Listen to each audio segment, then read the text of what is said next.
బతుకు మాది కాదు ఆ నినాదం గని అవగాహన లేకున్నది కొంత సమాజం రాజ్యాంగం ప్రతిఫలాలు పొందుతూ జనం అది అంటేందని అడిగే అవివేకుల దేశం జీవితాన్ని ధారపోసినాడు రమణకై అవమానాలనుభవించి నిలిచెర బలమై భావితరాల బతుకులు మార్చుట కొరకై అణచబడిన వాళ్ళ కొరకు పుట్టెర వెలుగై నువ్వు చదువుతున్న ఈ చదువు ఆయన రాత నువ్వు చేసుకునే ఈ నౌకరి ఆయన రాతే నువ్వు పొందే ఏ పదవైనా ఆయన భిక్షే జై భీమ్ జై భీమ్ జనగుండె నినాదం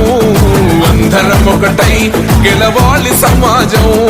జై భీమ్ ఒక యుద్ధ నినాదం అందరి కోసం గది పోరు ప్రవాహం